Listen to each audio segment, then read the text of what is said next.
திமுக கூட்டணியில் ஓட்டை விழுந்து விட்டது என்பதைத்தான் இப்போதுக்கு என்னால் சொல்ல முடியும். இது முதல் கட்டம். அடுத்தடுத்த கட்டத்தை நீங்கள் பார்க்க போகிறீர்கள். நான் உங்களுக்கு ஒரு அடிக்கோடிட்டு காட்டியிருக்கிறேன். திமுக கூட்டணியில் ஓட்டை விழுந்து விட்டது. வைகை செல்வன் என்ன சொல்லியிருக்காருன்னா, திமுக கூட்டணியில் ஓட்டை விழுந்துருச்சு, அதை தான் இப்போதைக்கு சொல்ல முடியும், போக போக நடக்கிறத பாருங்க அப்படின்னு பேசியிருக்கிறாரு.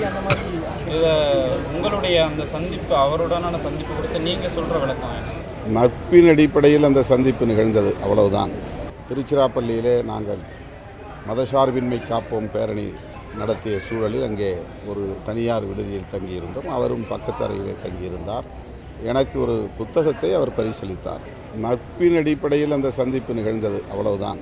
பலரின் முன்னிலையில் நடந்த ஒரு சந்திப்பு, அரசியல் ஏதும் பேசாமல் நடந்த சந்திப்பு. அவர் இலக்கிய தளத்தில் என்ன செய்து வருகிறார் என்பது குறித்து என்னிடத்திலே மகிழ்ச்சியோடு பகிர்ந்து கொண்ட ஒரு தருணம், அவ்வளவுதான். அவரும் அரசியல் பேசவில்லை, நானும் அரசியல் பேசவில்லை. சார், அவர் இப்படி சொல்கிறதுக்கு காரணம் ஒருவேளை உங்களுடைய கூட்டணியில் சலசலப்பை உண்டு பண்ணுன்றதுக்காக சொல்லாருன்னு நீங்கள் எடுத்துக்கலாமா சார்? ஏன்னா அவர் பேசுகிறது அது எனக்கு தெரியாது. அவர் ஏன் அப்படி சொன்னார்னு தெரியல.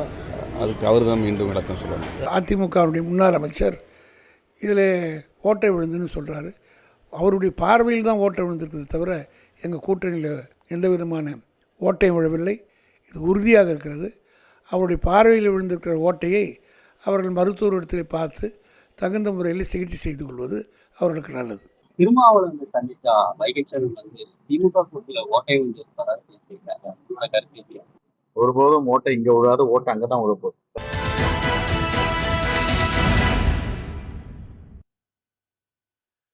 வணக்கம். கேள்விக்களம் நிகழ்ச்சிக்கு உங்களை வரவேற்கிறோம். இது மக்களின் மேடை.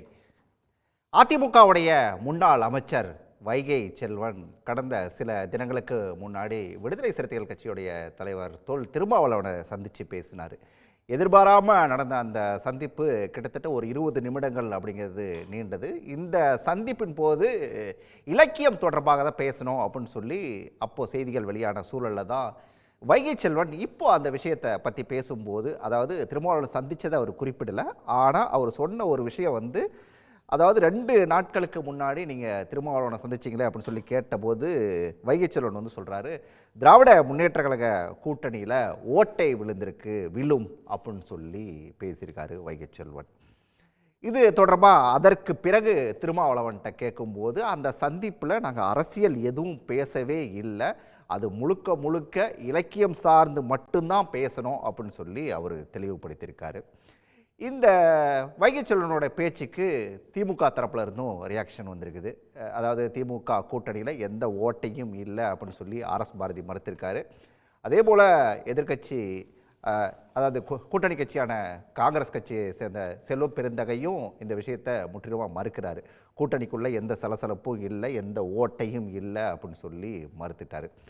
இதெல்லாம் ஒரு பக்கம் இருக்கக்கூடிய சூழலில் தான் பாமகவுடைய, அதாவது பாமகவில் டாக்டர் ராமதாஸுக்கும் அன்புமணிக்கு இடையிலான அந்த மோதல் நீடிச்சிட்டு இருக்கிற சூழலில் அன்புமணி ஒரு கருத்தை பதிவு செய்கிறாரு. இந்த பாமகவில் நிலவக்கூடிய குழப்பங்களுக்கெல்லாம் காரணம் திமுக தான் அப்படின்னு சொல்லி ஒரு பகீர் குற்றச்சாட்டை அவர் முன்வைக்க, டாக்டர் ராமதாஸ் இன்னைக்கு சென்னைக்கு வந்திருக்கக்கூடிய சூழலில் அதுக்கு பதில் சொல்லியிருக்காரு. அதாவது பாமகவில் ஏற்பட்டிருக்கக்கூடிய குழப்பத்துக்கு காரணம் திமுக அப்படின்னு சொல்லி அன்புமணி குறிப்பிட்டிருக்கிறது அப்படிங்கிறது அப்பட்டமான பொய், கடைந்தெடுத்த பொய் அப்படின்னு சொல்லி டாக்டர் ராமதாஸ் மறுத்திருக்காரு.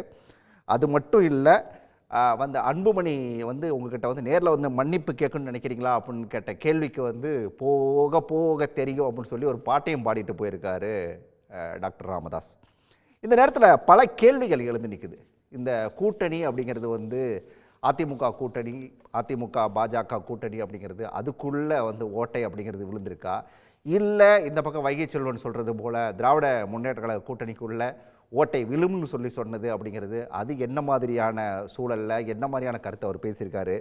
இப்போ இந்த கூட்டணி, அதை 2 கூட்டணி அப்படிங்கிறது யார் அதிக நெருக்கடியில் இருக்காங்க, இப்படி பல கேள்விகள் எழுந்திருக்குது. இதெல்லாம் தொடர்பாக தான் கேள்விகள் நிகழ்ச்சியில் விரிவாக பேசியிருக்கோம்.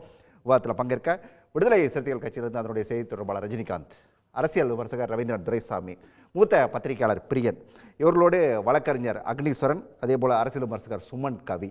அனைவருக்கும் வணக்கம். நான் சுமன் கவிட்டிருந்து நிகழ்ச்சியை தொடங்கலாம் அப்படின்னு நினைக்கிறேன். திமுக கூட்டணியில் ஓட்டை விழும் அப்படின்னு சொல்லி வைகை செல்வன் பேசியிருக்காரு. இதை எப்படி நீங்கள் எடுத்துக்கிறீங்க, எப்படி பார்க்குறீங்க? முதல்ல ஒரு நாகரீகம் நிமித்தமாக நாங்கள் சந்தித்து கொண்டோம் அப்படின்னு சொல்லி ஒரு நட்பின் அடிப்படையில் கூட இல்லை, ஒரு நாகரீக அடிப்படையில் சந்தித்து கொண்டோம் அப்படின்னா அதுக்கு விளக்கம் சொல்லிய திருமாவளவன் அவர்கள் பேசியிருக்கிறார். அதாவது நட்பு நாகரீகம் அடிப்படையில் பேசிக்கொள்வது எவ்வளவு எதிர் சித்தாந்தம் கொண்டிருந்தாலும் பேசுவது அப்படிங்கிறது ஒரு அரசியல் நாகரீகம்னா, அதை திருத்து பேசுவது எந்த வகையான அரசியல் நாகரீகம் அப்படிங்கிறதான் நாம் பரிசீலிக்க வேண்டிய ஒரு இடத்துல இருக்கிறோம். நாம் வெறுமனே ஒரு கட்சி சார்பாக இல்லாமல் நடுநிலையாக நின்று பார்த்தோம் அப்படின்னு சொன்னால், ஒரு சந்தர்ப்பத்தில் ரெண்டு பேரும் பார்த்துக்கிட்டுறாங்க, பார்த்துக்கிட்டதை பற்றி பேசாமல் உள்ளே ஓட்டை விழுந்திருக்கிறது அப்படின்னு சொல்லி ஒரு கூட்டணியை குறித்து பேசுகிறார் அப்படின்னு சொன்னால், இது முழுக்க முழுக்க பொலிட்டிக்கலி அது அப்படி ஒரு ஓட்டை விழுந்து விட வேண்டும் அப்படிங்கிற ஒரு தேவையிலிருந்து நடக்கிறது. அப்படி தான் பேசுகிறாங்க. அதாவது அப்படிப்பட்ட ஒரு தேவையை உள்ளூட வைத்து கொண்டு தான் பேசுகிறார் அப்படிங்கிறத சொல்ல வேண்டியிருக்குது. ஆனால் ஒரே ஒரு கேள்வி என்னென்னா, பொலிட்டிக்கலான அதாவது ஒரு காரணத்துக்காகத்தான் அமித்ஷா அவர்களை சந்திப்பதற்காக எடப்பாடி பழனிசாமி அவர்கள் சென்ற அடுத்த நிமிடமே, அதாவது சந்தித்து விட்டு வெளியில் வந்த உடனேயே தமிழ்நாட்டில் என்டிஏ கூட்டணி அமையும் அப்படின்னு சொன்னார்.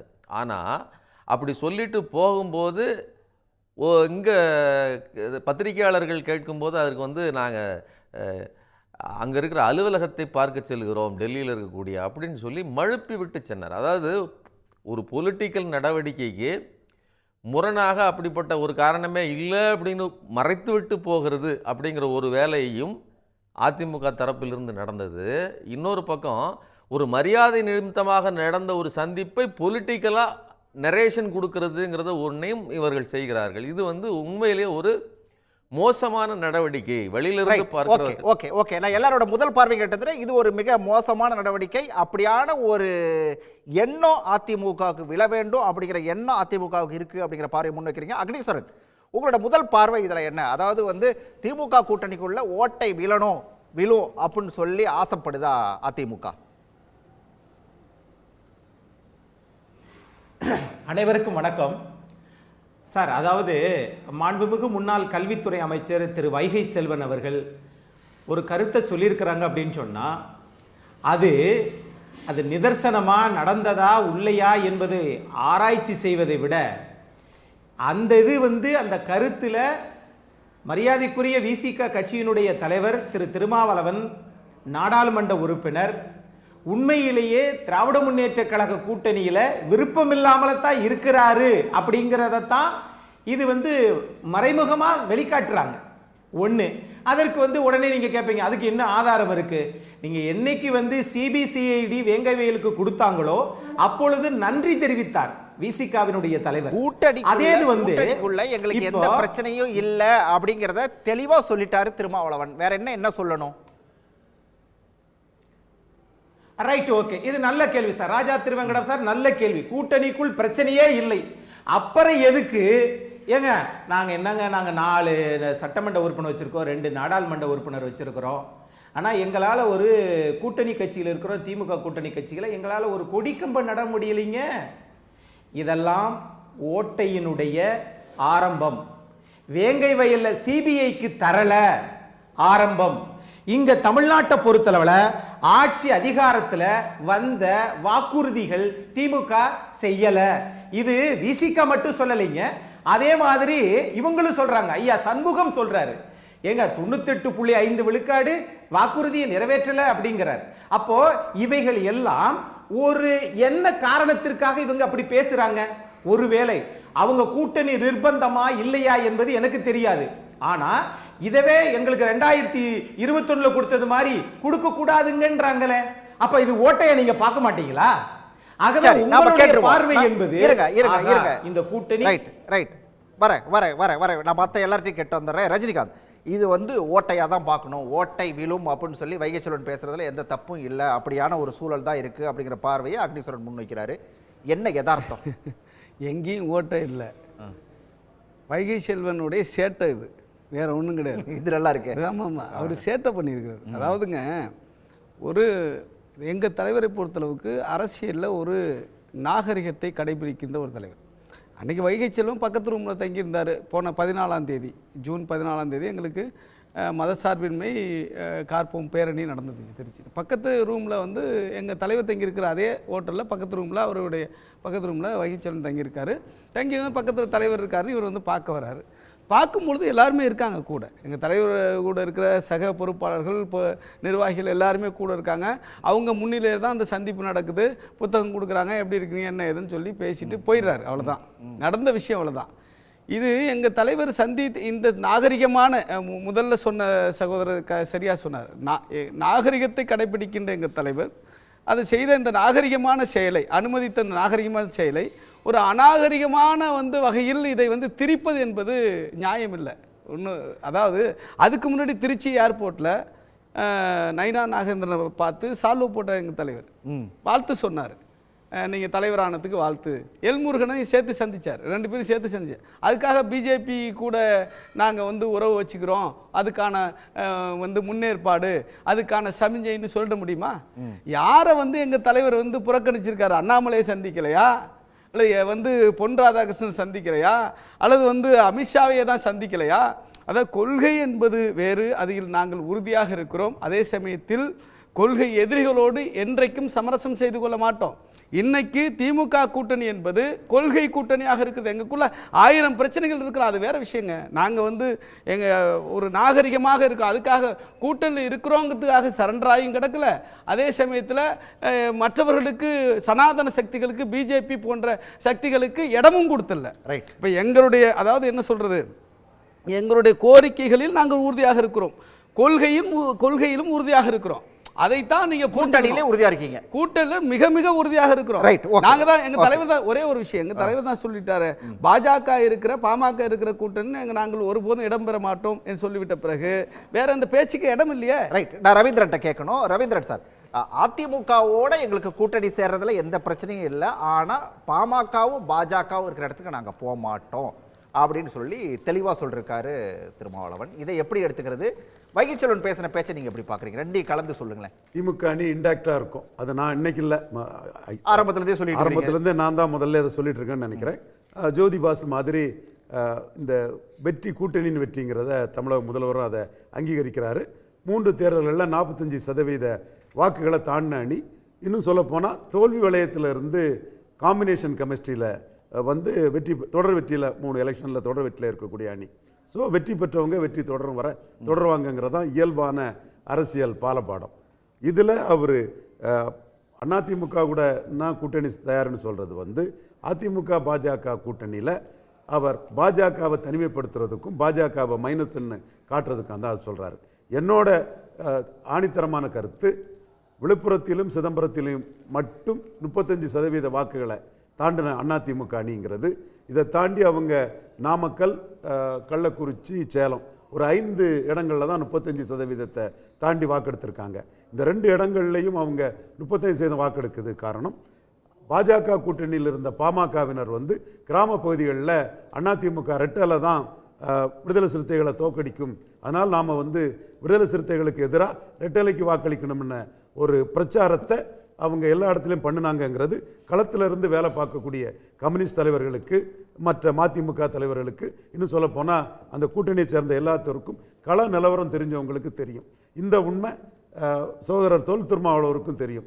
என்றாலும் அவர் பாஜக எதிர்ப்பு அரசியலில் பாஜகவை தனிமைப்படுத்துவதற்காக இந்த வார்த்தையை அவர் பேசுகிறாரே தவிர, அதிமுக அவங்களோட கோர் ஏரியாவில் வச்சுருக்கக்கூடிய ஓட்டை விடுதலை சிறுத்தைகளுக்கு எதிராக பாஜக அணிக்கும் டிரான்ஸ்ஃபர் பண்ணாமல் சிதம்பரத்தில் திருமாவளவனை தோக்கடிக்கணுங்கிற அதுக்கு வாய்ப்புள்ள கட்சி அதிமுக ரெட்டையில் தான்னு பாமகவினரே டிரான்ஸ்ஃபர் பண்ண அந்த வாக்கள் என்பதும் தொல் திருமாவளவனுக்கு மிக நன்றாக தெரியும். ரைட், பிரியன் சார், பாஜகவை தனிமைப்படுத்துறதுக்காக பேசின பேச்சு அப்படின்னு சொல்றதை இது எப்படி எடுத்துக்கிறது? இல்லை, அதாவது திருமாவளவனுடைய அரசியல் நேர்மை, அரசியல் நாணயம் அதெல்லாம் எந்த விதமான சந்தேகத்துக்கும் உட்பட்டது இல்லை. அதெல்லாம் பியாண்ட் சஸ்பிஷன். அவர் ஒரு நேர்மையான மனிதர், வெளிப்படையாக பேசக்கூடியவர். ஆனால் சில சூழலில் நீங்கள் ரொம்ப கேர்ஃபுல்லாக இருக்க வேண்டியது இருக்குது. நீங்கள் சில விஷயங்களை தெளிவுபடுத்துகிறேன்னு போயிட்டு நீங்கள் குழப்பத்தில் கொண்டு விடக்கூடாது. உதாரணமாக பார்த்தீங்கன்னா, நீங்கள் ரொம்ப தெளிவாக சொல்கிறீங்க, அதிகாரத்தில் பங்குக்கு காலம் இன்னும் கனியவில்லை சொல்கிறீங்க. திமுக கூட்டணியிலிருந்து ஒரு கட்சியும் வெளியில் போகாதுன்னு சொல்கிறீங்க. இதெல்லாம் சொல்லிட்டு இருக்கும்போது என்ன சொல்கிறீங்க, எங்களுக்கு பலவிதமான வருத்தங்கள் மனக்கசப்புகள் இருக்குதுன்னு சொல்கிறீங்க. இந்த சூழலில் நீங்கள் வைகை செல்வனை சந்திக்கிறீங்க. அவர் சந்தித்து அவரும் ஒரு படித்தவர், பண்பாளர் வைகை செல்வனும். நீங்களும் வந்து நேர்மையானவர். ஆனால் உங்களை சந்திச்சுட்டு போன பிறகு அவர் என்ன சொல்கிறார் 2 நாள் கழிச்சு, திமுக கூட்டணியில் ஓட்டை விழுந்து விட்டது. இப்போ இதை கேட்குற திமுக என்ன நினைக்கும்? அவருக்கும் நடந்த சந்திப்புக்கு அப்புறம் இந்த மாதிரி பேசினா என்ன நடக்கும்? அது ஒரு சந்தேகத்தை விதைக்கிற ஒரு விஷயம் தானே. சந்தேக ஊசி மேலே விழுது தானே. எல்லாரையும் சந்திக்கலாமா அப்படின்னா சந்திக்கலாம். ஆனால் இப்படி சந்திக்கிறவங்க இப்படி போய் சொல்கிறாங்கன்னா, ரஜினி ஒன்று சொன்னாரே, அவர் பேசும்போது எல்லாருமே தான் கூட இருந்தாங்க சார், எல்லாருமே கூட இருந்தாங்க, அதெல்லாம் இப்போ சொல்லலாம். பட் ஆனால் இப்படி சந்திப்புக்கு பிறகு இப்படி சொல்லும்பொழுது ஒரு சந்தேகம் வரதானே செய்யும். நான் சந்தேகம் பண்ணுவது அவர்களுடைய நோக்கம் சார். நீங்கள் அவசரப்படாதீங்க. நான் திரும்ப மேலே உங்களோட அதிக மதிப்பு வச்சுருக்கேன். இல்லை, நான் உங்களோட அதிக மதிப்பு நான் திரும்ப மேலே வச்சுருக்கேன். சில கூட்டணியில் இருக்கும்போது நீங்கள் சில கட்டுப்பாடுகளை நீங்கள் கடைப்பிடிக்கணும். நீங்கள் அதை பண்ணி நீங்கள் அவர் பேசிட்டாரு, அதுக்கப்புறம் இன்றைக்கி என்ன பேசுகிறீங்க? அதிமுக கூட்டணி பற்றி பேசும்போது அதிமுக பாஜகவோட இருக்கே, அப்போ அதிமுக பாஜகவோட இல்லாட்டி சேருவீங்களா? அதிமுக பாஜகவோட அப்போ அந்த வார்த்தை உங்களுக்கு எங்கேருந்து வருது? ஆக்சுவலாக நீங்கள் என்ன சொல்லிடுவோம்? உங்கள் பதில் என்னவாக இருக்கணும்? நாங்கள் திமுக கூட்டணியில் தொலைநோக்கோட ஒரு கொள்கை அடிப்படையில் இருக்கோம்னு நீங்கள் ஏற்கனவே சொல்லியிருக்கீங்க. அப்போ உங்கள் பதில் என்னவாக இருக்கணும்? நாங்கள் திமுக கூட்டணியில் இருக்கோம் சார். நீங்கள் அதிமுக பற்றி ஏன் சார் கேட்குறீங்க? அது வந்து அதிமுகவும் பாஜகவும் ஒரு விதத்தில் கள்ள உறவு இருக்குது, நீங்கள் முன்னாடியே சொல்லியிருக்கீங்க. உங்கள் கூட்டணியில் இருக்காங்களோ இல்லையோ கள்ள உறவில் இருக்காங்கன்னு சொல்லியிருக்கீங்க. அப்படிப்பட்ட அதிமுகவோட நாங்கள் எப்படி சொல்கிற உறவுகளோ உங்கள் திமுகவுக்கு நேர் எதிராக இருக்காங்க, எங்கள் கூட்டணிக்கு நேர் எதிராக இருக்காங்க அப்படின்னு சொல்ல வேண்டியது விட்டுட்டு அதிமுக தான் பாஜகவோட இருக்கே சார் அப்படின்னா, அதிமுக பாஜகவோட இல்லாட்டி நீங்கள் கூட்டணி சேருவீங்களா? என்ன நீங்கள் அங்கே சொல்ல வரீங்க? இதெல்லாம் நீங்கள் தெளிவுபடுத்துகிற பேரில் நீங்கள் பாஜகவுக்கும் பாமகவுக்கும் இல்லை, இந்த விஷயத்தில் நீங்கள் குழப்பமாக பார்க்குறது வைகை செல்வனை சந்திச்சதை பார்க்குறீங்களா? இல்லை, வைகை செல்வனுக்கு ஒரு நோக்கம் இருக்கலாம் சார். வைகை செல்வனுக்கு திமுக அணியில் ஒரு குழப்பத்தை உண்டாக்குறது ஒரு நோக்கமாக இருக்கலாம். இவர் வந்து எல்லாரையும் சந்திக்கிறவர் சந்திச்சாரு. செல்வனும் போய் எதிர்பார்த்து அந்த ரூம் போட்டு தங்கி இருக்க போறது இல்ல. ஒரு இன்னோசன்ட்டா இல்ல வைகை செல்வனும் அங்க போய் எதிர்பார்த்து ஒரு ரூம் போட்டு தங்கி எதிர்பாராத சந்திப்புனே கூட வச்சுக்கலாம். ஆனா அவர் அதை எப்படி பயன்படுத்தினார் பாருங்க. அது இவர் சொல்ற மாதிரி சேட்டைன்னு கூட வச்சுக்கோங்களேன். அவங்க நோக்கம் எப்படி திமுக கூட்டணியில் ஓட்டையை உண்டாக்குறது. ஆனால் நீங்க பேசுறது என்ன? அதிமுக அதிமுக தான் பாஜக அணியில் இருக்கே அப்படின்னா என்ன அர்த்தம்? இப்போ உங்களுக்கு ஒரு ஆர்வம் இருக்கா அதிமுகவோட சேர்றதுக்கு, அணி சேர்றதுக்கு? இந்த மாதிரி பேச்சுக்கள் தான் திரும்ப தவிர்க்க வேண்டிய விஷயம் இருக்குது. ஏன்னா ஏற்கனவே ஒரு சந்தேக ஊசி அவர் மேலே தொங்கிட்டு இருக்கும்போது, அவர் வந்து வைகை செல்வனை சந்திச்ச பிறகு தான் அந்த ஓட்டை விழுந்துன்னு சொல்லும்போது, நீங்கள் இந்த மாதிரி விஷயங்கள் வந்து பேசும்போது ரொம்ப கேர்ஃபுல்லாக இருக்க வேண்டியிருக்கு. அவர் மேலே மெத்த மரியாதையோடு நான் சொல்கிறேன், எனக்கு ரொம்ப வேண்டியதுன்றதுனால சொல்கிறேன். ஐயா, தயவுசெய்து நீங்கள் நீண்ட கால தொலைநோக்கு இதோட நீங்கள் ஒரு கொள்கை கூட்டணி நீங்கள் அமைச்சிருக்கீங்க. 21லையும் 19லையும் நீங்கள் பாஜக அணியை அல்ல அதிமுக அணியை எதிர்த்து நீங்கள் அமைச்ச கூட்டணி திமுக கூட்டணி இன்றைக்கி வந்து இன்னும் அதோட தேவை ரொம்ப அதிகமாக இருக்குது. 21க்கும் 26க்கும் நடுவில் பாஜக தமிழ்நாட்டுக்கு செய்த துரோகங்கள் பலது. அப்போ தமிழ்நாட்டில் இருக்கிற திமுக அணின்றது வந்து பாஜகவை எதிர்க்க வேண்டிய, இன்னும் ஸ்ட்ராங்காக எதிர்க்க வேண்டிய கட்டாயத்தில் இருக்குது. உங்களுடைய நிலைப்பாடு என்ன? பாஜகவை எந்த விதத்திலையும் தமிழ்நாட்டில் வந்து கால் ஊன்ற வைக்கக்கூடாதுன்னு உங்கள் நிலைப்பாடு. அப்போ நீங்கள் இன்னும் ஸ்ட்ராங்காக இந்த கூட்டணியை வலிமைப்படுத்த வேண்டிய இடத்துல நீங்கள் இருக்கீங்க. உங்களுக்கு தனிப்பட்ட விதத்தில் பல வருத்தங்கள் இருக்குது திமுக மேலே, நான் இல்லைன்னு மறுக்கலை. உங்களுக்கு வந்து பிரைம் மினிஸ்டர், சீஃப் மினிஸ்டரோட நல்ல கான்டாக்ட் இருக்குது, உங்கள் கார்டியல் ரிலேஷன்ஷிப் இருக்குது, உங்களால் எல்லா விஷயங்களையும் தீர்த்துக்க முடியாத ஒன்றும் கிடையாது. ஆனால் நீங்கள் ஏதோ ஒரு காரணத்துக்காகவோ இல்லை இடங்கள் அதிகமாக கேட்கறதுக்காகவோ ஏதோ ஒரு ப்ரெஷர் அப்ளை பண்ணுறீங்களா? இல்லை ஏன் இந்த மாதிரி பேசுகிறீங்க? அதிமுக பாஜகவோட இருக்குது அப்படின்னு சொல்கிறது என்ன? அந்த சொல்ல வேண்டிய அவசியமே இல்லை. நாங்கள் திமுக கூட்டணியில் ஸ்ட்ராங்காக இருக்கோம், நாங்கள் வந்து அதை விட்டு வெளியில் வர நிலைப்பாடு எங்களுக்கு கிடையாது, அதோட தான் கன்டினியூ பண்ண போகிறோன்றது உங்கள் பதிலாக இருக்கணும். நீங்கள் என்ன பதில் சொல்லணும்னு நான் சொல்ல வேண்டியதில்லை. நீங்கள் தேர்ந்த அரசியல்வாதி, உங்களுக்கு நல்லாவே தெரியும். அதை விட்டுட்டு சந்தேக விதைக்கிற மாதிரியான ஒரு பதிலை நீங்கள் ஏன் சொல்கிறீங்க? கேட்டுருவோம் ரஜினி, ரொம்ப நேரமாக குறுக்கிட்டீங்க. அவர் பிரியன் சொன்ன கருத்துலேயும் சில உண்மைகள் இருக்கதான் செய்யுது. அதாவது வந்து நீங்கள் பேசுறதுனால தானே இந்த பிரச்சனையே வந்திருக்குது. தெளிவாக சொல்லிட்டு போயிருந்தீங்கன்னா எதுக்கு இவ்வளோ கேள்வி வரும் சார்? எங்கள் தலைவர் மீது மிகுந்த மரியாதை கொண்டிருக்கார் என்பது எனக்கும் தெரியும். அவர் மீதும் எனக்கு மிகுந்த மரியாதை உண்டு, பிரியன் சார் மீதும். அது விஷயம். அதே சமயத்தில் கவின் சார் வர சார் அதே சமயத்தில் என்ன எங்கள் தலைவர் என்ன சொல்ல வர்றாருன்னா, அதாவது ஒரு கொள்கை முடிவு நாங்கள் எடுத்திருக்கோம். பாமக பாஜக இருக்கிற கூட்டணி நாங்கள் ஒருபோதும் இடம்பெற மாட்டோம்னு கொள்கை முடிவு எடுத்திருக்கிறோம். அப்போ அதிமுக பாஜக கூட்டணியில் சேர்ந்துருக்கும் போது அந்த பேச்சுக்கே இடம் இல்லைங்கிறது தான் அந்த எடுத்தவொடனே அந்த பதில். அது அதனால வந்து இல்லைங்கிறதுனால நாங்கள் போய்டுவோங்கிறது இல்லை. அப்போ 2024 தேர்தலில் அதிமுகவோட பிஜேபி இல்லாமல் தானே இருந்துச்சு, போயிட்டோமா என்ன? இல்லை. அதிமுக வந்து பிஜேபி இல்லாமல் தான் தேர்தலை சந்தித்தது 2024 நாடாளுமன்ற தேர்தலில் எவ்வளோ முறை வந்து அவங்க முயற்சி பண்ணாங்க. அதுக்காக சொன்னதை புரிஞ்சுக்கிட்டீங்களா? அதாவது வந்து அதிமுகவோட கூட்டணி சேர்றதுல எனக்கு பிரச்சனை இல்லை, பாமகவும் பாஜகவும் அதுல இருக்குது அப்படிங்கறத அவர் தெளிவுபடுத்திருக்காரு. சொல்ல வர்றேன், அந்த கேள்விக்கே இடமில்லைங்கிறத சொல்றத இப்படி சொல்றாருங்க. அதாவது அத பிஜேபி இருக்குங்க, ஏன்னா கொள்கை முடிவு கிட்டத்தட்ட 10 ஆண்டுகளுக்கு மேலாக நடைமுறையில் இருக்கு எங்கள்கிட்ட. பிஜேபி பாமக இருக்கிற கூட்டணியில் இருக்க மாட்டோன்ட்டு, பிஜேபி அங்கே இருக்கு, ஏன் அந்த கேள்வி கேட்குறீங்க அப்படிங்கிற கேள்வி தான் அது. அது மட்டும் இல்லை, அப்படியே வந்து பிஜேபி இல்லாட்டி கூட நாங்கள் அங்கே போயிடுவோமான்னா போக மாட்டோம். அதுக்கு உதாரணம் தான் நான் எடுத்துக்காட்டு தான் 2024 தேர்தல் சார். அப்படிலாம் அவர் சொல்லலை சார், அதில் பாஜக இருக்கு அந்த கூட்டணியில் அப்படின்னு சொல்லிட்டு விடுறாரு சார் அவரு. இல்லை அப்படி என்ன யதார்த்தமான சொல்லிட்டு அப்படியே கடந்து போறாரு. இல்லைங்க, எப்போதுமே 2 கையும் தூக்கிட்டு நீங்க நினைக்கிறீங்களா? யதார்த்தமான விஷயம் சார்.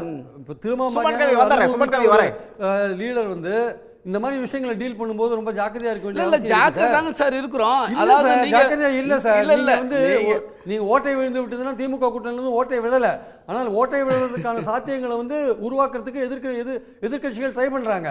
அதுக்கு நீங்க எந்த விதத்திலும் ஒரு ஆயுதமா போயிடக்கூடாது. அப்படி ஒருபோதும் நாங்கள் ஆயுதமாக பயன்படவில்லை என்பது தொடர்ச்சியான எங்களுடைய வந்து தொடர்ச்சியான நடவடிக்கைகளும் தொடர்ச்சியான நிலைப்பாடும் நிரூபித்துக் கொண்டிருக்கிறது. அந்த கேள்விக்கு நான் சொன்னதான் பதில். அவர் என்னன்னா, நாங்கள் கொள்கை முடிவோடு தெளிவாக இருக்கிறோம், கிட்டத்தட்ட 10 ஆண்டுகள் 2-3 தேர்தலாக இந்த முடிவோடு நாங்கள் பயணிச்சுக்கிட்டு இருக்கிறோம், இந்த கேள்விக்கு இடமில்லை என்பதற்கான பதில் தான் அதே ஒழிய அவங்க இல்லாட்டி நாங்கள் போய் சேருவோம் என்பதற்கான பதில். அப்படின்னா நான் திருப்பியும் சொல்கிறேன், 2024 பிஜேபி இல்லாமல் தான் அதிமுக இருந்தது. நாங்கள் வந்து கூடுதலாக சீட்டு அப்பவும் கேட்டோம். அப்போ அதனால வந்து திமுகவில் கூடுதலான சீட்டு தரலங்கிறதுனால அதிமுக கிட்ட போயிருக்க முடியாதா? ஏன் போகல? சீட்டை கூடுதலாக கேட்பதற்காக சொல்வது என்பது தவறான கருத்து. நாங்கள் எங்களுடைய நிலைப்பாடு என்னன்னா, ஒரே நிமிஷம் சார், பிரியன் சார், எங்களுடைய நிலைப்பாடு எங்களுக்கு சீட்டு மற்றபடி பதவி எதுவும் முக்கியம் கிடையாது, கொள்கை தான் முக்கியம்.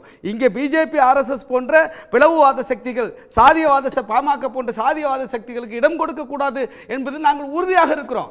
ஆகவே எங்களுக்கு சீட்டு கொடுக்கணும், தொகுதி கூட கொடுக்கணும் என்பதற்காகவோ அல்லது பதவி வழங்க வேண்டும் என்பதற்காகவோ நாங்கள் ஒரு முடிவை எடுப்பவர்கள் அல்ல, சந்தர்ப்பவாதிகள் நாங்கள் அல்ல. ஒருபோதும் எங்களுடைய நன்மதிப்பு தமிழ்நாட்டில் நிரூபிக்கப்பட்டு கொண்டே இருக்கிறது.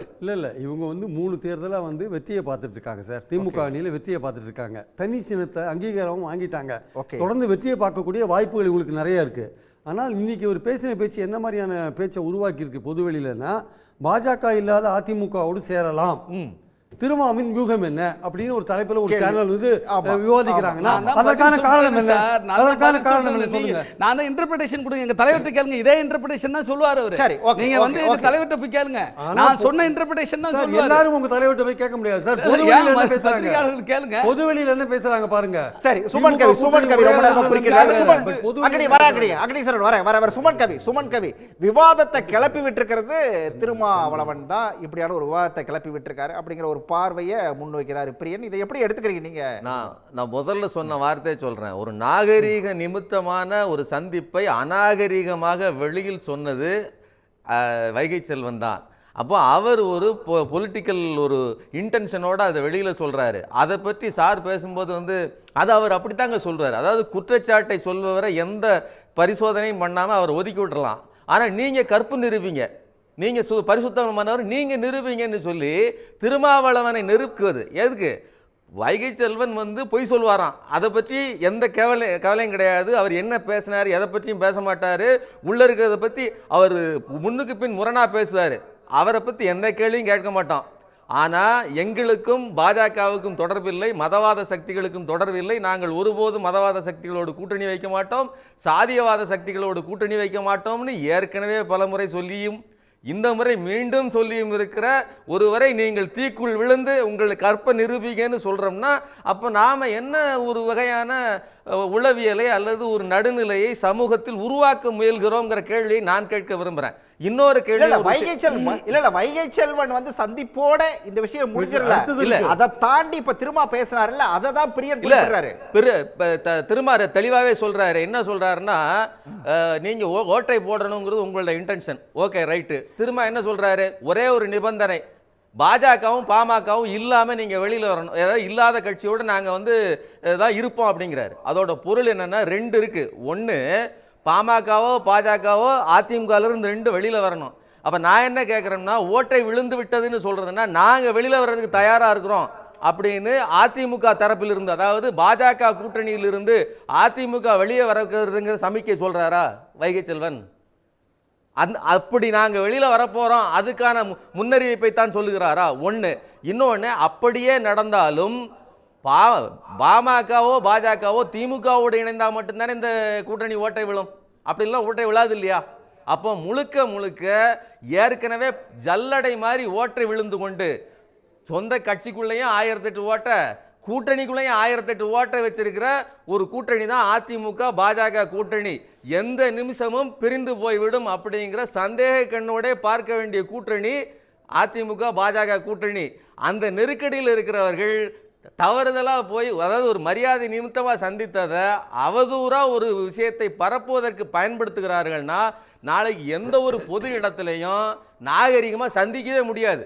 நாம் இப்போ அதைத்தான் சொல்கிறோம். நீங்கள் ஒரு முக்கியமான இடத்துல இருக்கீங்க, அதனால நீங்கள் வெளியில் சந்திக்க கூடாதுன்னா அதிமுக ஆட்சி காலத்தில் தான் ஜெயலலிதா இருந்தபோது தான் அதிமுக சுமன் கவி சார் இல்ல இந்த சந்திப்பை விட்டுருங்கன்றாரு பிரியன். அதுக்குள்ள நான் பேச வரல. சரி, ஓகே, அது ஏதோ ஒரு வகையில் சந்திச்சிட்டீங்க. அவர் கேட்கறது இப்போ அதிமுகவோட கூட்டணி சேரதுல எனக்கு எந்த பிரச்சனையும் இல்ல, அங்க பாமகவும் பாஜகவும் இருக்குதே அப்படி பொருள் இல்ல ஒரு விஷயத்தை அவர் குறிப்பிடுறாரு. அதை எதுக்கு பேசி இப்போ இன்னைக்கு அதை ஒரு விவாத பொருளா மாத்தணுங்கிறத அவரோட கேள்வி. இது திரும்ப சொன்னதா அல்லது உங்களோட இன்டர்பிரேஷனா? அவர் என்ன சொல்றாரு? அதாவது பாஜகவும் பாமகவும் இருக்கிற இடத்தில் நாங்கள் இருக்க மாட்டோம். நேரடியா பொருள் குழந்தைக்கு கூட புரியும். நான் என்ன சொல்றேன், அதிமுகவும் பாமக பாஜக 3ம் கூட்டணியில் இருக்குது, நாங்கள் அங்கே இருக்க மாட்டோம். இதுக்கு மேலே உங்களுக்கு தெளிவாக விளக்கணும்னு அவசியம் கிடையாது. அப்போ ஒருவேளை அப்படி ஒரு பொலிட்டிக்கல் அஜெண்டா உருவாக்குறதா இருந்தா நீங்கள் என்ன பண்ணணும், அதிமுக பிரிஞ்சு வரணும். அப்போ நீங்கள் என்ன சொல்கிறீங்கன்னா, எங்கள் கூட்டணியை நாங்கள் உடச்சிக்கிடுவோங்கிற அறிவிப்பை தான் நீங்கள் வேற மாதிரி சொல்லியிருக்கீங்க. பாஜக பாமக அதிமுக கூட்டணியை உடச்சிக்கிட்டு நாங்கள் வெளியில் வர போகிறோங்கிறது தான். நாங்கள் அந்த சைடு போவா இல்லை அந்த ஓட்டை விழப்போகிறதுன்னு நீங்கள் மறைமுகமாக சொல்கிறீர்களோ அப்படி நான் பேசுவேன்ல. நீங்கள் இன்டர்பிரேஷனை இப்படி விளக்கங்களும் ஒளிப்புற எனக்கு கொடுக்க தெரியாதாங்க. நீங்க வேற மாதிரி இன்டர்பிரட் பண்றீங்க. நீங்க ஒளிப்புற இது அதாவது அவர் அதெல்லாம் பதில் சொல்ல முடியாது. நேரடியாக பதில் இருக்குது. நான் இல்லன்னு சொல்லல. சொல்ல வேண்டிய அவசியம் இல்லை. அப்படி எல்லாம் நீங்க சொல்ல முடியாது சார். இது என்ன ஒரு அராஜகமா இருக்கு. ஒரு விஷயத்துல நீங்க சொல்ற மாதிரி அடிப்படையில் யாரையும் நிரூபிச்சுக்கிட்டே இருக்க முடியாது சார். அவர் சொல்ற மாதிரி வேண்டிய அவசியம் இல்லை சார். இது மாதிரி பேசுறது தவிர்க்கலாம்ல. இது என்ன தப்பு எல்லாம் கிடையாது. இதுல தப்பு இருக்கு சார். தப்பு கிடையாதுங்க சார். தப்பு இருக்கு சார். அத தப்பு கிடையாது சார். பொது வெளியில ஒரு கருத்தை உருவாக்கிட்டீங்கல்ல. என்ன ஒரு சந்தேகத்தை உருவாக்கிட்டீங்க. நாங்க எப்போது நீங்க எதிர்பார்க்கிற மாதிரி தான் பதில் வரணுமா? அப்படி கிடையாது சார். நீங்க நேரடியான பதில் தான் வரணுமா? இது எப்படி அது? அப்ப நீங்க விரும்புற பதில் இதுதான்.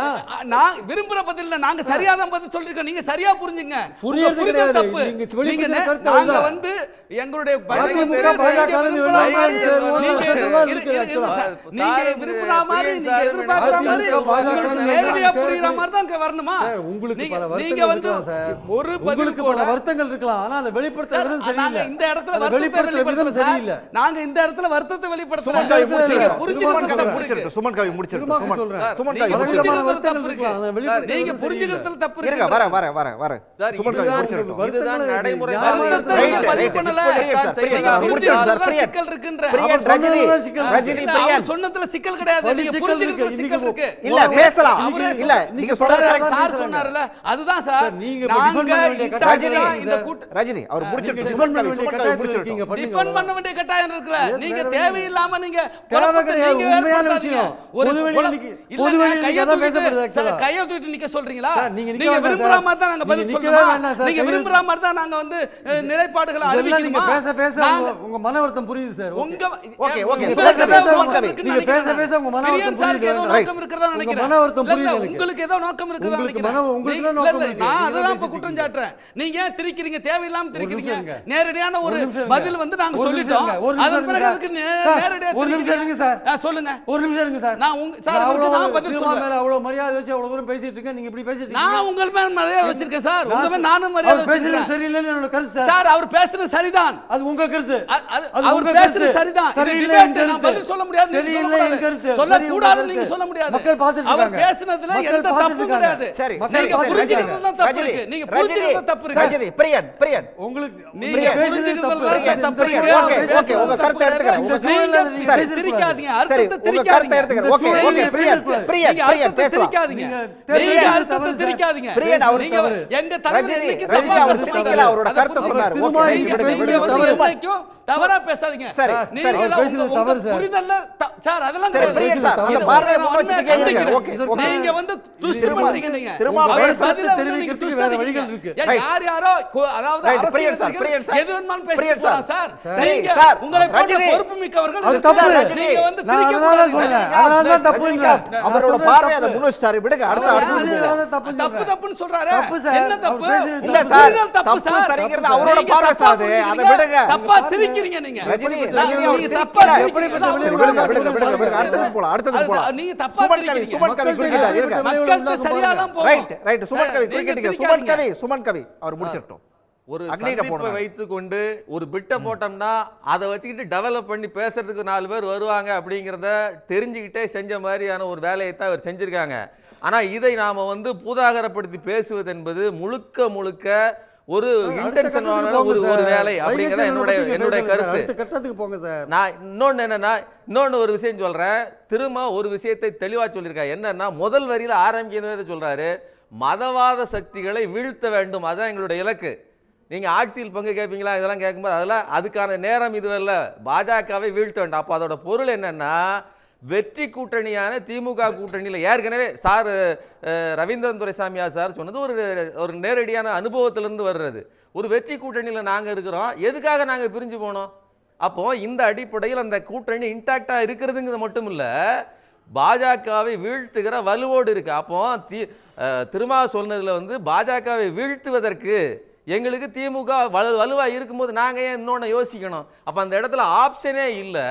அவர் அதை வந்து விளக்கணும்னு உங்களுக்கு, அதாவது இதுக்கப்புறம் உட்காந்து விளக்கணும்னு அவசியமே இல்லை. இதில் தெளிவாக இருக்குது.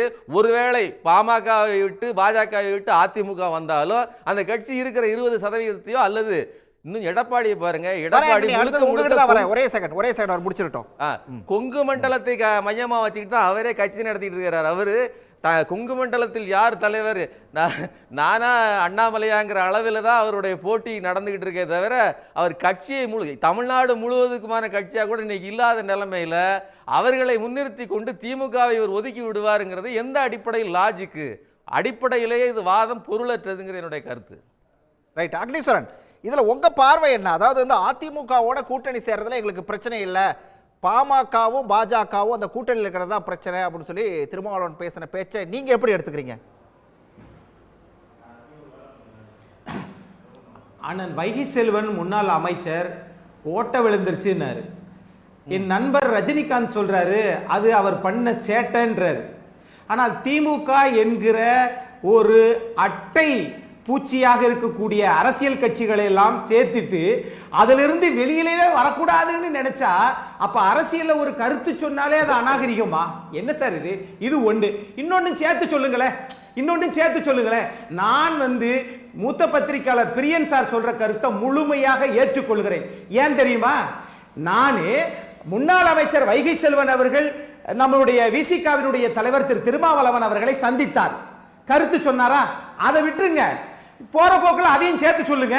திரு வைகை செல்வன் அவர்கள் தான் அண்ணன் திருமாவளவன் அவர்கள் பேசிய அந்த கூற்று என்ன பேச்சு?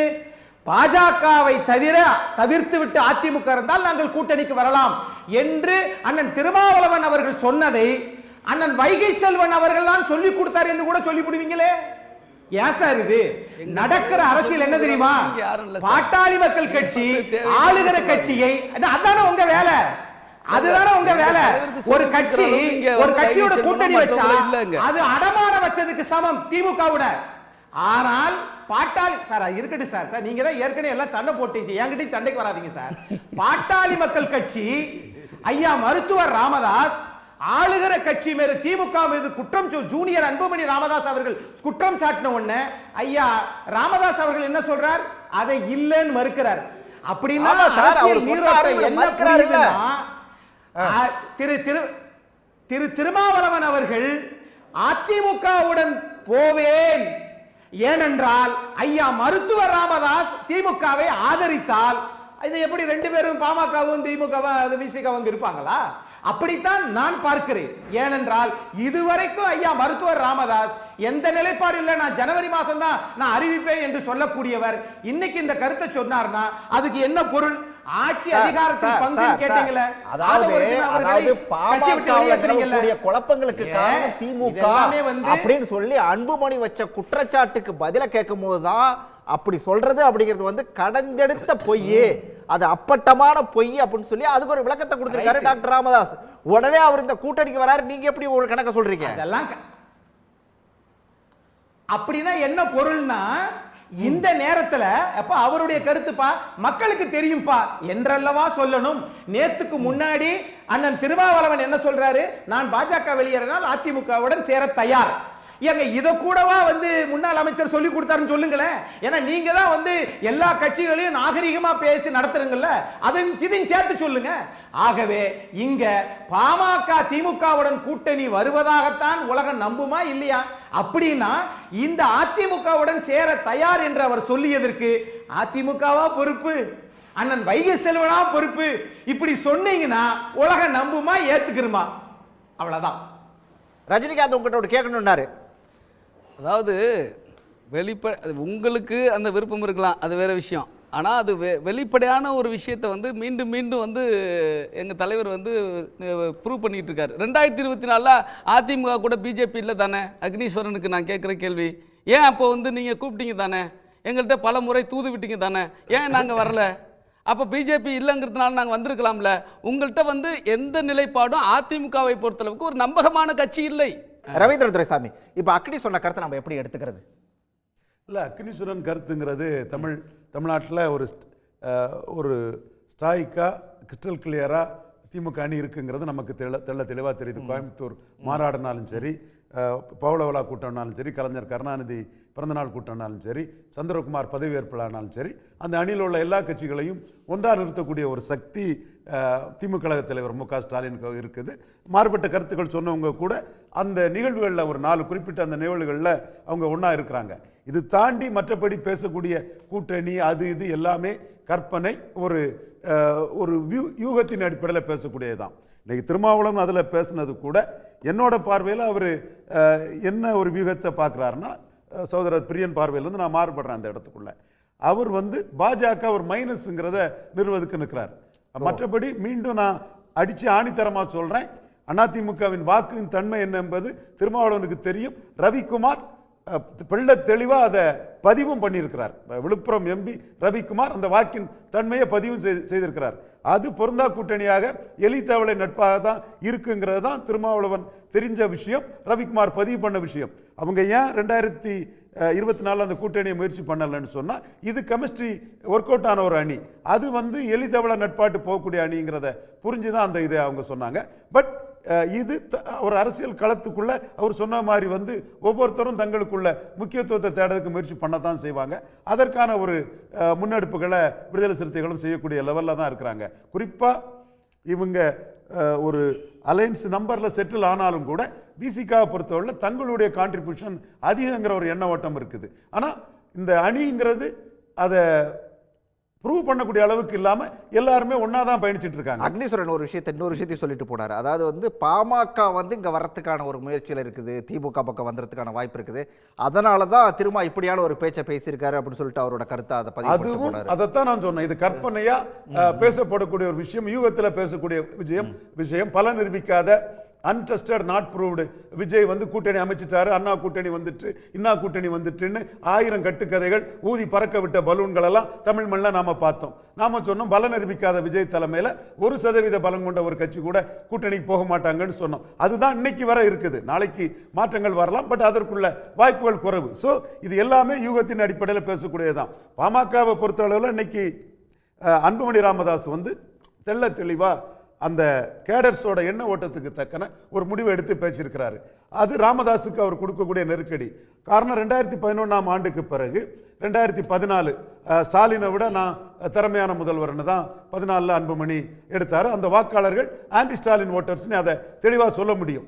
பான்கி மூணால் பாராட்டப்பட்டவர் அது இதுன்னு தன்னை முன்னிலைப்படுத்தி பிராண்டிங் பண்ணி தான் அதை எடுத்தாங்க. அப்புறம் 16 அந்த இதை எடுத்தாங்க. 14 பாஜக கூட்டணியில் இருந்தாங்க. திரும்ப அதுக்கு பிறகு 19 அதிமுக கூட்டணி, 21 அதிமுக கூட்டணி, 24 பாஜக கூட்டணி. 5 தேர்தல்களில் பாட்டாளி மக்கள் கட்சி கேடர்ஸ் வந்து ஆன்டி டிஎம்கே தான் இருக்காங்க.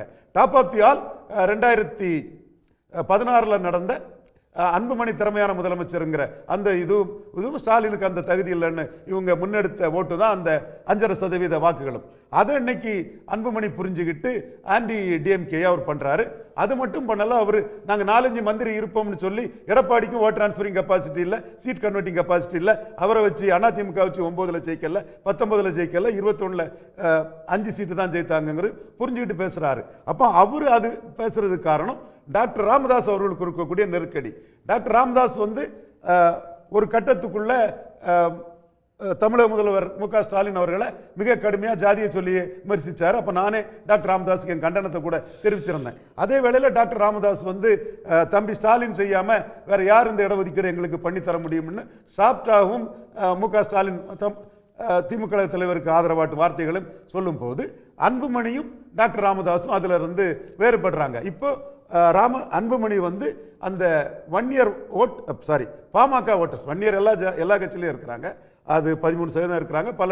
பல கட்சிகளும் அவங்க இருக்காங்க. பாமகவில் உள்ள அந்த ஓட்டர்ஸ் வந்து ஆன்டி டிஎம்கே இருக்கக்கூடிய இதில் அதை அவர் பிளே பண்ணுறாரு.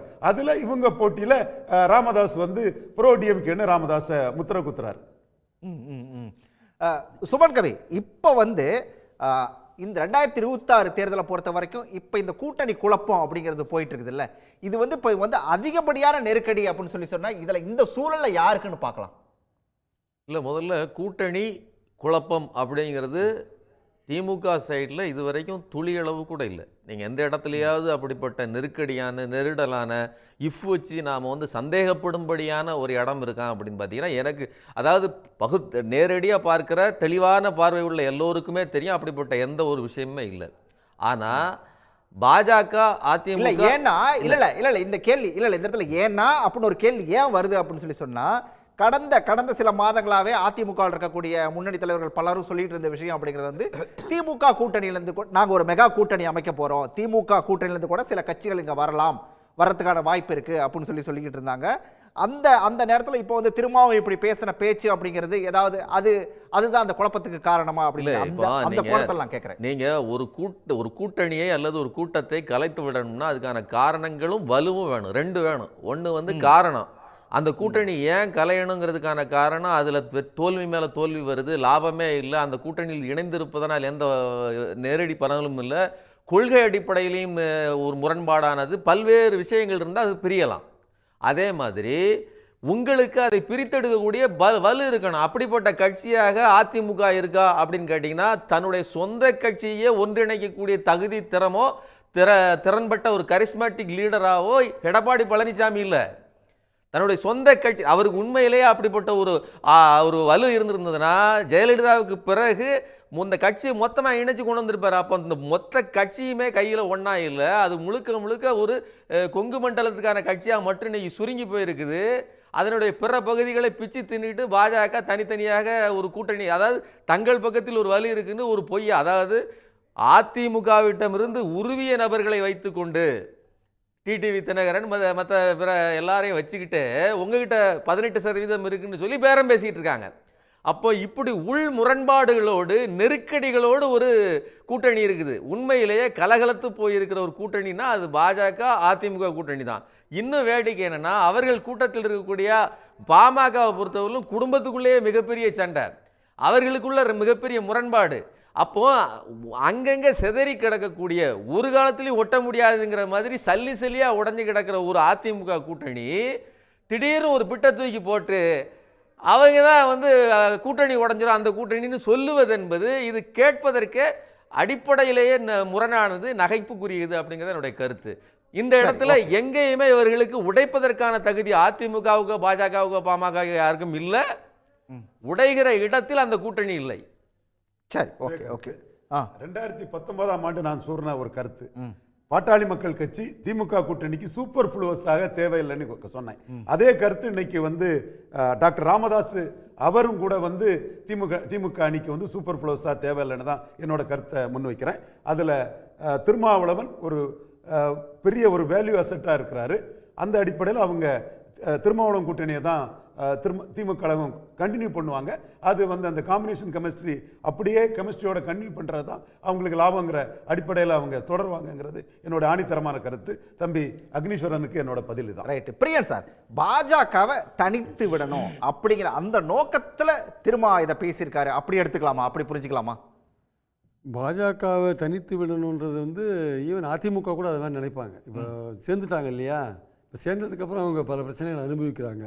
ஏன்னா பாஜக தரப்புலேருந்து என்டிஏ ஆட்சின்றாங்க, பாஜக தலைமையில் கூட்டணி ஆட்சின்றாங்க, பாஜக ஆட்சின்றாங்க, இது மாதிரி அதிகாரத்தில் பங்குன்றாங்க, பலவிதமான 78 இடங்களில் போட்டி போடணுன்றாங்க, 50 இடங்களில் குறி வச்சு வேலை செய்யணுன்றாங்க. ஸோ இவங்க அதிமுக பதில் சொல்ல முடியாத நிலையில் இருக்காங்க. உதயகுமார் சொல்கிறாரே தவிர எடப்பாடி வாயே திறக்க முடியாத நிலையில் இருக்கார். அவருக்கு என்ன சங்கடமோ தெரியல, அவருக்கு ஒரு சங்கடத்தில் இருக்கார். அவருடைய நோக்கம் என்னவாக இருக்குன்னா, தற்போதைக்கு இந்த விஷயத்தை அப்படியே கடந்து போய் எலெக்ஷன் வரையும் போயிடணும்னு நினைக்கிறார். பாஜகவோட அப்படியே போயிடணும்னு நினைக்கிறார். அவங்களுக்கு பதில் சொல்லக்கூட அவர் விருப்பப்படலை. ஆக்சுவலாக விருப்பப்படலைன்னா பயம் காரணமாகவோ பலவீனம் காரணமாகவோ எதுக்காக பயப்படுறான்னு தெரில. ஒரு ரைடு அவங்க சுற்று வட்டாரத்தில் ரைடு விட்டாங்களோ அதனால் பயப்படுறாரா என்ன ஏதுன்னு தெரியாது நமக்கு. அதனால் அந்த கூட்டணியை, அதிமுக பாஜக கூட்டணியை 2 பேரும் ஒருத்தருக்கு நம்பிக்கை இல்லாத தன்மையில் இருக்காங்க. இவங்க மேலே அவங்க நம்பிக்கையில் அவங்க பாஜகவுக்கு என்னென்னா இவங்க தாவேக்காவோட போயிட போகிறாங்கன்னு, அதிமுகவுக்கு என்னென்னா பாஜகவோட சேர்ந்தா ஓட்டு கிடைக்குமா கிடைக்காதுன்னு ஒரு இது இருக்குது. மெகா கூட்டணி அமைக்கிறதுக்கான முயற்சிகளில் பாஜக ஏதோ பாமகவை போய் பார்க்குறாங்க, ஏதோ ட்ரை பண்ணுறாங்க. அதிமுக எந்த முயற்சியும் யாரையும் சேர்க்கறதுக்கு எடுக்கிறதா மாதிரி தெரியல ஆக்சுவலாக வந்து. ஸோ இந்த மாதிரி சூழலில் அவங்க 2 பேருக்குள்ளேயே ஒரு நம்பிக்கை இல்லாத தன்மை இருக்கிறதுனால அதிமுக பாஜக கூட்டணியை நீடிக்குமா நிலைக்குமான்றது ஒரு சந்தேகம் இருக்குது. அதுவே ஒரு நெருக்கடியில் இருக்குது ஆக்சுவலாக வந்து. அதுதான் உண்மையான விஷயம். புரிஞ்சுக்கிட்டு தான் திரும்ப வந்து நான் வந்து இந்த கூட்டணிக்குள்ள வரணும், நான் இருக்கணும் அப்படின்னு சொல்லி சொன்னா அங்க வந்து பாமகவும் பாஜகவும் இருக்குது அப்படிங்கிற அந்த அர்த்தத்துல பேசிருக்கலாம். அப்படி புரிஞ்சுக்க முடியாதா? அதான் அந்த இடத்துல தான் திருமாவளவனோட பேச்சு சரியில்லைன்னு நான் சொல்ல வரேன். சரி, இந்த மாதிரியான சுச்சுவேஷன் இங்கே தமிழ்நாடு பாலிடிக்ஸில் போயிட்டு இருக்கும்போது இதை உணராத நீங்கள் பேசுனீங்கன்னா பொது வெளியில் அது வேறு மாதிரி கருதப்படுது. ஆக்சுவலாக நல்ல வைப்ரண்ட்டாக இருக்கிற ஒரு திமுக கூட்டணியில் நீங்கள் வந்து ஒரு பிரச்சனையை உண்டாக்குற மாதிரியான ஒரு சூழல் இருக்கும். இத்தனைக்கும் நீங்கள் கொள்கை அடிப்படையில் தொலைவில் பாரதி ஆகட்டும் இவங்க எல்லாருமே சொல்றாங்க கூட்டணிக்குள்ள எந்த சலசலப்பு பற்றி நமக்கு எந்த விதமான சந்தேகமும் கிடையாது சார்.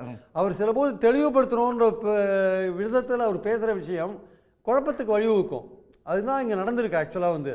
அது கொஞ்சம் அவர் அவாய்ட் பண்ணியிருக்கலான்றது நான் உரிமையோடு சொல்கிறேன் அவர்கிட்ட. நான் அவர் உரிமையோடு இப்போ இந்த இது மூலம் உரிமையோடு சொல்கிறேன், தயவுசெய்து நீங்கள் அவாய்ட் பண்ணுங்கள். ஏன்னா பாஜகவை 21 நீங்கள் எழுதுறீங்க, எல்லாம் கிளம்பிட்டீங்க, 19 கிளங்கான்றீங்க. இன்றைக்கி தமிழ்நாட்டோட தேவை பாஜகவை எதிர்க்கிறதுல 100 மடங்கு அதிகமான தேவை இருக்குது பாஜகவை எதிர்க்கிறதுக்கு. அதனால் நீங்கள் எந்த கட்டத்திலையும் நீங்கள் வந்து அந்த இடத்துலேருந்து நீங்கள் நழுவ வேண்டிய அவசியமே கிடையாது. அதனால் நீங்கள் வந்து உறுதியாக இருக்க வேண்டிய அவசியம் இருக்குது. அதனால் நீங்கள் தெளிவுபடுத்துகிற அந்த நோக்கத்தில் நீங்கள் பேசுகிற பேச்சுக்கள் குழப்பத்தை வந்து உண்டு பண்ணக்கூடாதுன்றது நம்மளோட கருத்து. ஆக்சுவலாக ரஜினிகிட்ட கேட்கணும், தெளிவுபடுத்துகிற பேரில் குழப்பத்தை உண்டாக்கிட்டாரு திருமா அப்படிங்கிற ஒரு பார்வையில். அதிமுக அரசியல் தளத்தில் நம்பகத்தன்மை இல்லாத கட்சி. எடப்பாடியினுடைய வார்த்தை ஒருபோதும் வந்து காப்பாற்றப்பட்டதில்லை. எடப்பாடி வந்து 2024 தேர்தல் போது என்ன சொன்னார்னா, நாங்கள் இப்போ இந்த தேர்தலில் மட்டுமல்ல வருகின்ற சட்டமன்ற தேர்தலிலும் இனி வருங்காலங்களில் எந்த விதத்திலும் எந்த காலத்திலும் நாங்கள் பாஜகவோடு கூட்டணி இருக்க மாட்டோம் என்று அடித்து சொன்னார். இப்போ தமிழ்நாட்டு மக்களுக்கு அத்தனை பேருக்கும் தெரியும், இந்தியாவுக்கே தெரியும் அவர் சொன்னது. ஆனால் என்ன செஞ்சார், இப்போ அடுத்து அவருடைய பேச்சுக்கே முரண்பாடாக இன்றைக்கு வந்து பாஜகவோடு கூட்டணிக்கு போயிட்டார். கூட்டணி போயிட்டார்னா கூட்டணிக்கு நிர்பந்திக்கப்பட்டிருக்கிறார். அதாவது எல்லாருமே தான் பார்த்தீங்கல்ல, அந்த கூட்டணியை அறிவித்ததே அமித்ஷா அறிவிக்கிறார், இவர் சும்மா பொம்மை மாதிரி பக்கத்தில் உட்காந்துருக்கார். அப்போ தன்னுடைய நிலைப்பாட்டிலே அவர் உறுதியாக இல்லை. இந்த உறுதித்தன்மை இல்லை என்பது எல்லாருக்கும் தெரியும். அதனால தான் அப்பவும் நாங்கள் வந்து தெளிவாக இருந்தோம். நீங்கள் வந்து ஒருபோதும் நம்பகத்தன்மையான ஆள் கிடையாது, நாங்கள் இன்டாக்டாக இருக்கிறோம், திமுக கூட்டணி உறுதியாக இருக்கிறது, கொள்கை கூட்டணியாக இருக்கிறது என்று நாங்கள் வந்து உறுதியாக இருந்தோம். இன்னைக்கு அதாவது மீண்டும் மீண்டும் நான் சொல்ல வர விஷயம் என்னன்னு கேட்டிங்கன்னா, நீங்கள் பாஜக பாமக இருக்கிற இடத்தில் நாங்கள் இருக்க மாட்டோம் என்கிற இந்த நிலைப்பாடு எடுத்து 10 ஆண்டுகளுக்கு மேலாக 3 தேர்தல்களுக்கு மேலாக நாங்கள் பயணித்து வருகிற பொழுது இந்த பாஜக இருக்கிற ஒரு கூட்டணிக்குள் நீங்கள் வருவீர்களா என்று கேட்கிற கேள்வியே தேவையற்றது என்கிற ஒரு அர்த்தத்தில் சொன்னப்பட்ட பதில் அது. இல்லை சார், அதை தான் சொல்கிறேன். அதை வந்து கடந்திருக்கலாம், இல்லைன்னா தவிர்த்திருக்கலாம். இந்த கேள்வியே தேவையில்லைன்னு சொல்லிருக்கலாம். அதை விட்டுட்டு கூட வந்து பாமகவும் பாஜகவும் இருக்காங்க. எங்களுக்கு வந்து அதிமுக கூட சேர்றதுல பிரச்சனை இல்லை, கூட பாமகவும் பாஜகவும் இருக்கு, அதுதான் பிரச்சனை அப்படின்னு சொல்லி பேசிட்டாரே, அதுதான் சிக்கலுக்கு காரணங்கிறதா பிரியனோட வாதம். வேற ஒண்ணுமே இல்லை. ஒரு சிக்கலும் இல்லை சார். அதுல வந்து நீங்க எதிர்பார்க்கிற மாதிரி நீங்க வந்து விரும்புற மாதிரி தான் ஒரு தலைவர் பதில் சொல்லணுங்கிற அவசியம் கிடையாது. இல்ல சார், நானோ பிரியனோ விரும்புற மாதிரி ஒரு தலைவர் பதில் சொல்ல வேண்டிய அவசியம் இல்ல. ஆனா என்னன்னா இன்னைக்கு ஒரு 4 சேனல்ல இத வச்சு இது தொடர்பா விவாதிக்கிறாங்க அப்படின்னு சொல்லி சொன்னா அதுக்கு காரணம் அந்த பேச்சு. அதுதான் பிரியன் சொல்றாரு. குழப்பம்னு நீங்க ஒரு நிமிஷம் சார், நீங்க குழப்பம் இதெல்லாம் குழப்பத்தை ஏற்படுத்தும் நீங்க கருதுனீங்கன்னா வைகை செல்வனை சந்திக்கிறதே தவிர்த்திருக்கணும், நயினா நாகரேந்திரனை சந்திக்கிறதே தவிர்த்திருக்கணும், எல்முருகனை சந்திக்கிறதே தவிர்த்திருக்கணும். இப்போ நாங்கள் வந்து ஒரு நாகரிகத்தை கடைபிடிக்கிறோம். இங்க யாரும் தனிப்பட்ட முறையில் எதிரிகள் அல்ல, கொள்கை தான் இங்கே எதிரி, சனாதனம் தான் இங்கே எதிரி. அந்த அடிப்படையில் நாங்கள் இருக்கிறோம். அப்படி இருக்கும் பொழுது நாங்க சொல்ற பதில்ல நீங்க வந்து பிஜேபி என்பது புறக்கணிக்கப்பட வேண்டிய கட்சி. அவர் எங்க தலைவர் இன்னொன்னு சொல்றாருல, நீங்க புரிஞ்சுங்க, அதிமுகவுக்கு அட்வைஸ் பண்றாருல, நீங்க வந்து பிஜேபி கூட வந்து கூட்டணியில் இருந்தீங்கன்னா அதிமுக ஒழிக்கப்பட்டு விடும். அந்த அதிமுகவை ஒழிச்சிட்டு பிஜேபி வந்து அந்த இடத்தை வந்து கூட்டணி ஆட்சிங்கிற ஒரு விஷயத்துக்கு நீங்க ஒத்துக்கிட்டீங்க அப்படின்னு சொல்லி சொன்னா இந்த தேர்தலுக்கு பிறகு அதிமுகவே காணாம போயிடும்னு சொல்றாரு. கூட்டணி ஆட்சி என்பது வேறு, கூட்டணியே சொல்றேன். சரி, கூட்டணி ஆட்சி அப்புறம் நீங்க கூட்டணி ஒழுங்கா இருந்தா தானே ஜெயிக்கிறதுக்கு அப்புறம் தானே கூட்டணி ஆட்சி, அது வேறு. ஆனா கூட்டணி வச்சுக்கிட்டீங்கன்னாவே உங்களை வந்து அவங்க காலி பண்ணிடுவாங்க, உங்க தோல் மேல ஏறிக்கிட்டு உங்களை அடிச்சு நொறுக்கிட்டு அவங்க வந்து உங்க இடத்துக்கு வரதுக்கு முயற்சி பண்றாங்க. நீங்க அவர்களோடு கூட்டணிக்கே செல்லாதீர்கள் என்று அதிமுக அட்வைஸ் பண்றாரு. அப்படின்னா என்ன அர்த்தம்? ஒரு நல்ல நோக்கம் இல்லையா? அதிமுகவை வந்து இங்க பிஜேபி கால் ஊன்ற கூடாதுன்னா அங்கே இருக்கு அந்த பொருள், அங்க அந்த அழுத்தம் அதுதானே சார். இப்போ பிஜேபியை ஒருபோதும் இங்கே கால் ஊன்று செய்துவிடக் கூடாது என்கிற அக்கறை தானே அது. அந்த அக்கறை எப்படி பார்க்கப்பட வேண்டுமோ அப்படித்தான் இந்த பதிலையும் பார்க்கணும். இதுக்கு ஒரு வேற அர்த்தத்தை நீங்கள் கற்பித்துக் கொள்ள கூடாது. ரவீந்திர குறிக்கிறார். ஒரே செகண்ட். ஒரு நல்ல நோக்கத்துக்காக பேசின பேச்சு அது அப்படிங்கிறார் அவரு. அதிமுகவோட பிரியன் சாருக்கு தான் பதில் சொல்றேன். சரி, அதிமுகவோட யாரும் கூட்டணி வராது காரணம் எடப்பாடிக்கு ஓட் டிரான்ஸ்பரிங் கெப்பாசிட்டி இல்லை, சீட் கன்வெர்ட்டிங் கெப்பாசிட்டி இல்லை, அவரை நினைச்சு நம்ம வெற்றி பெற முடியாதுங்கிற அந்த தரவுகளின் அடிப்படையில் தான் வரல. ஏன்னா 2024 நானே சொன்னேன், 1% பலம் கொண்ட ஒரு கட்சி கூட ஐயா எடப்பாடி பழனிசாமி தலைமையில் கூட்டணிக்கு வரமாட்டாங்கிற கருத்தை சொன்னேன். அதற்கேற்ப அவர்கிட்ட 1% பலம் கொண்ட ஒரு கட்சி கூட வரல. பட் கேப்டன் விஜயகாந்த் சிம்பதியை அவர் அறுவடை பண்ணிக்கிட்டாரு. பிரேமலதா அம்மையார் பிரச்சாரம், விஜய பிரச்சாரம் பண்ணி அவங்களுக்கு 5 சீட்டை கொடுத்தாரு. அதற்கு பிறகு அந்த மக்களவைத் தேர்தல் முடிஞ்ச பிறகு விக்கிரவாண்டி இடைத்தேர்தல் அவர் கண்டஸ்டே பண்ண முடியல. அப்படி ஒரு பலகீனத்தை அவர் அடைஞ்சவர் வந்து தனக்கு பெரிய கூட்டணி அமையும், பாஜக இல்லான கூட்டணி அமைஞ்சிரு நினைச்சது 24 கை கூடல. 24க்கு பிறகு கடைசியாக அவர் கூட்டணியில் இருந்தது தேமுதிக விலகி சென்ற நிலைமையில் புதிய தமிழகம் ஐயா டாக்டர் கிருஷ்ணசாமி உள்ஒதுக்கீடு, அருந்ததியர் உள்ஒதுக்கீடு நிலையில் விலகி சென்ற நிலைமையில் அவர் கூட கூட்டணிக்கு இருந்தது முபாரக் மட்டும்தான். அவர் வந்து பாஜக கூட பெயரக்கூடாதுங்கிற எண்ணம் கொண்ட சகோதரர் SDPI முபாரக் மட்டும்தான் கூட்டணியில் இருந்தார். அந்த சூழ்நிலையில தான் 18% வாக்கெடுத்து சீட் கன்வெர்ட் ஆகாத பாஜக 11.4 தாமரையில் மட்டும் எடுத்த பாஜகவும் 20% வாக்கெடுத்த அதிமுகவும் கூட்டணியில் சேர்ந்திருக்கிறாங்க. ஏதோ பாஜக கூட்டணி இல்லைன்னா எடப்பாடிகிட்ட எல்லாம் வந்துடுவாருன்னு சொன்னால் நான் சொன்ன அதுதான் இவங்க சொல்லக்கூடிய கொள்கைங்கிறதுக்குள்ள நான் வாதத்துக்கு போக விரும்பல. பட் வெற்றிங்கிறது தான் இங்கே அரசியல் மெட்டீரியல் பொலிட்டிக்ஸில் பவரும் வெற்றிங்கிறதான் இங்கே பெருசாக ப்ளே பண்ணுது. அந்த வகையில் திமுக கூட்டணி வெற்றி கூட்டணியாக இருக்கு. Edappadi vote transferring capacity, seat converting capacity. Ramadoss பேசுனதுங்கிறது அதை எப்படி எடுத்துக்கிறது? திமுக இந்த விஷயத்தில் எதுவுமே குழப்பல அப்படின்னு சொல்லி அவர் பேசுனது, அது ராமதாஸ் பேசுனது உண்மையான தகவலாக தான் நான் பார்க்குறேன். அது அன்புமணி டாக்ட்ஃபுல்லாக பேசுறாரு. ஏன்னா நான் ஏற்கனவே சொன்னேன் இல்லையா, 5 தேர்தலில் PMK ஓட்டர்ஸ் வந்து anti Stalin voters. So anti Stalin ஓட்டர்ஸுங்கும் போது அந்த ஓட்டர்ஸை அட்ராக்ட் பண்ணுறதுக்கு ராமதாஸுக்கு நெருக்கடி கொடுக்குறார். அந்த நெருக்கடியை ஃபேஸ் பண்ண வேண்டிய ராமதாஸ் இந்த பதிலை சொல்றாரு. ராமதாஸ் அவராக தான் இண்டிபெண்டாக தான் செயல்படுறாரு, அதில் எனக்கு மாறுபட்ட கருத்து இல்லை. பட் இன்னைக்கு ராமதாஸ் எப்படி வில் பவரோட அரசியல் பண்ணுவாரோ அதே பாணிக்குள்ள அன்புமணியும் செயல்பட ஆரம்பிச்சிருக்கிறாரு. அதில் ராமதாஸ் டிஃபென்சிவ்ல போறாரு, அவர் அஃபென்சிவ்ல நிற்கிறாரு அன்புமணி. ஓகே சுமன் கவி, நிறைவா அதாவது இப்போ திருமா பேச்சிருக்கிற பேச்சினால ஏதாவது இந்த கூட்டணி கணக்குகள் மாறுறதுக்கான வாய்ப்புகள் இருக்குதா?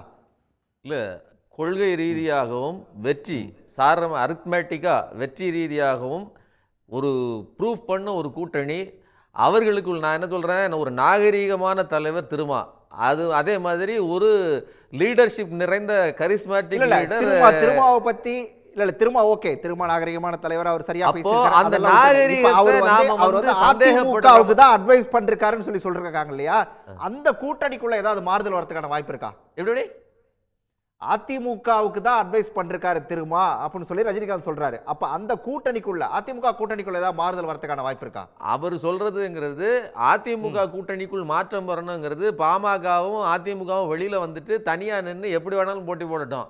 ஆனால் அங்கே பாஜக என்பது கைவிடப்பட்ட நிலையில் மாற்றப்படணும். நீங்கள் நம்ம 2 பேரும் சண்டை போடுவோம்.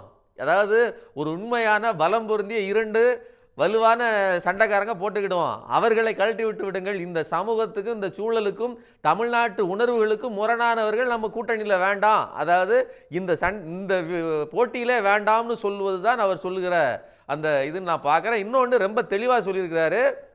மதுரையில் நடக்கக்கூடிய அந்த முருகன் மாநாட்டை எல்லாம் அவர் கடுமையாக விமர்சித்து பேசியிருக்கிறாரு. அது மட்டும் இல்லாமல் தமிழ்நாட்டுக்கு அதுவும் தமிழர்களுடைய அடையாளத்தை ஒழிக்கிற விதமாக எப்படி கீழடி விவகாரங்களை எல்லாம் மறைக்கிறது பாஜக அப்படிங்கிறதையும் சொல்லியிருக்காரு. ஸோ இந்த விஷயத்தையெல்லாம் ஒப்பிட்டு பார்த்தோம்னா ரீஜனல் கட்சிகள் தங்களுக்குள் தனி அணியில் நின்று சண்டையிடுவது என்பது வேறு, அதுவும் குறிப்பாக பாஜக என்கிற கட்சியோடு இணைந்து சண்டையிடுவது என்பது முற்றிலும் வேறு. அதனால் அதிலிருந்து வெளிவரணும் அப்படின்னு சொல்றதுல எந்த மாற்று கருத்தும் இல்லை. திருமா அவர்கள் ரொம்ப சரியான கருத்தை தான் சொல்லியிருக்காங்க. என்னோட கருத்து. நிறைவா விடுதலை சிறுத்தைகளோட பாஜக எதிர்ப்பு என்பது எல்லாரும் சந்தேகப்படக்கூடிய ஒரு விஷயம் கிடையாது. தீவிரமான ஒரு எதிர்ப்பு களமாடுறாங்க. அதில் எந்த விதமான கருத்து வேறுபாடும் நம்ம காணவே முடியாது.